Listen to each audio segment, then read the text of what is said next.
వైఎస్ఆర్ కాంగ్రెస్ పార్టీకి సంబంధించినటువంటి దాంట్లో అత్యంత కీలకమైనటువంటి అంశం ఏంటంటే అభ్యర్థుల మార్పు చేర్పులు 27 నియోజకవర్గాల్లో 27కు సంబంధించిన ఒక లిస్టు 11కు సంబంధించిన ఒక లిస్టు రావటం. ఇందులో ఇద్దరు రెబల్స్గా వెళ్తున్నారు, కాంగ్రెస్ పార్టీకి వెళ్తున్నారు. ఒకళ్ళు కాపు రామచంద్రారెడ్డి, రెండు ఆళ్ల రామకృష్ణారెడ్డి.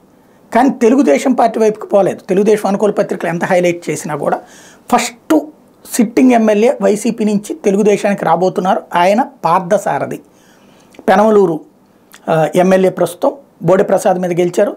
అంతకుముందు అక్కడే ఓడారు. ఒకప్పుడు ఆయన ఉయ్యూరు ప్రాంతానికి సంబంధించి, అంటే ఉయ్యూరులో మొట్టమొదట ఆయన రాజకీయ ప్రస్థానం ప్రారంభమైంది. రెడ్డయ్య గారి అబ్బాయిగా అక్కడ రంగంలోకి దిగారు. ఫస్ట్ ట్రిప్ ఓడిపోయారు, ఆ తర్వాత గెలుపొందారు. ఆ తర్వాతన పెనమలూరు, అంటే నియోజకవర్గాలు పునర్విభజన మారినటువంటి సందర్భంలో పెనమలూరుకు వచ్చారు, ఓడారు, గెలిచారు.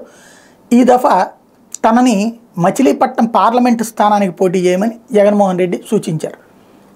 ఆయన అందుకు నిరాకరించారు.